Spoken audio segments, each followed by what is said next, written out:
So the next scene we're going to look at is from 2-2. Romeo has met Juliet. He's kissed her. They fall in love. Towards the end of the party, they both find out they're from the opposite person's house. So they know that to love one another is forbidden and horrible and just wrong.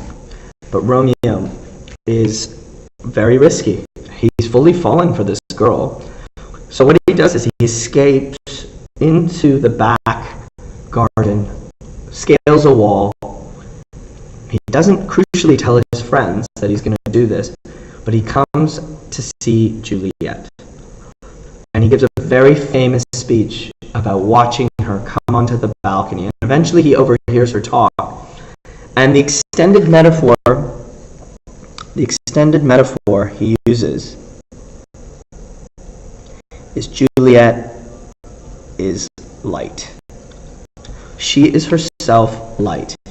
And I think if you wanted to take it a little bit further, the darkness of his depression, his sadness with Rosalind, is being taken away.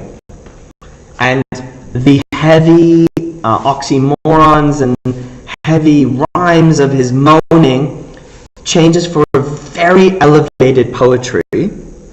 But one, for me, now that I'm older, I really hear the teenage voice in it. So I think it's quite beautiful, but it's also quite silly how intense he is too. But soft, wait a second. What light breaks through that window? That verb is really powerful. Bursts, breaks, emerges. What light is that? It is the east, and Juliet is the sun. That is the absolute definition of a metaphor. She is not like the sun. That, where she rises, where she enters, is by definition the east. And he says, "Arise, fair sun, and kill the envious moon." Why is the moon jealous? It's nighttime, by the way. The moon is jealous because the moon is traditionally associated with chastity.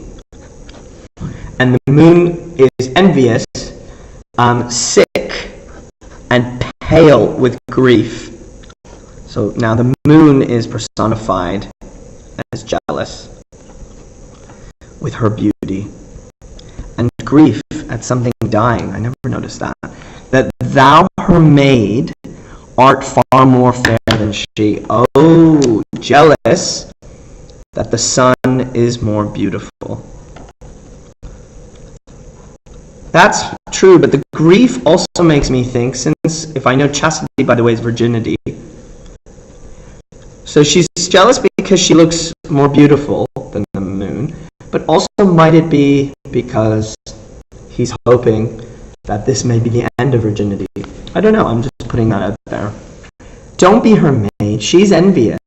Her bridal, her virginal livery is but sick and green, and none do but fools wear it. Cast it off. Leave the clothing of the moon, and by extension virginity. He's saying forget about her. Forget about virginity. It is my lady. Oh, it's my love. Oh, that she knew she were. If only she knew. If only she knew. She needs to know. He's so timid. She speaks, yet she says nothing. What of that? How can she speak and say nothing? Oh, her eye speaks. Her eye discourses. Her eye is speaking. She later will speak to herself. I will answer it. I'm too bold. He's a bit insecure. He's a bit insecure. He's not sure if this is what he should be doing. And he's maybe thinking he's being too forward. And he realizes it's not to me she speaks.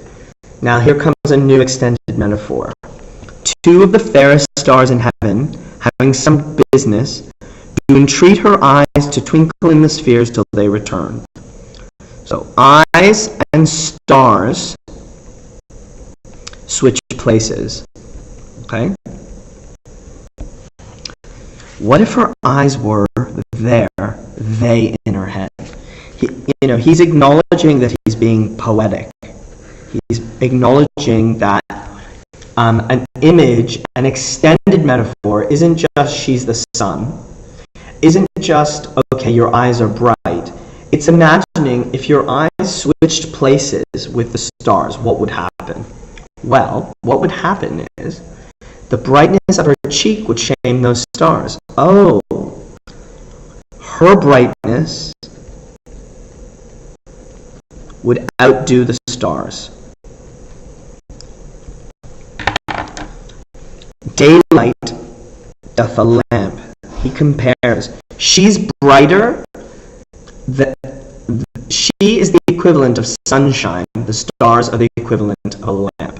That shows how nothing. That shows how bright she is. Her eyes in heaven would through the airy regions stream so bright that birds would sing and think it were not night. What a wonderful image. Her eyes in the sky would make everything daytime. See how she leans her cheek upon her hand. He switches again. He switched 3 times now. Oh, I wish I were a glove upon that hand that I may touch that cheek. So now he wants to be the glove to touch her. So she begins by being the sun. Then he compares the stars versus her eyes. And finally, he wants to be a glove to touch her. He begins by looking at her. He wants to speak to her, but he can't. And then he ends by imagining touching her. There's a total comic exaggeration here, I think, in modern productions. And especially when you look closely at the language, it is kind of silly and funny and over the top.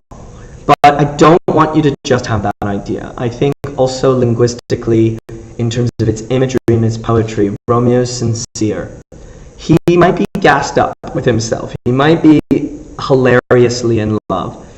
But he genuinely sees her beauty. He's worshipping it. He's using poetry to describe it.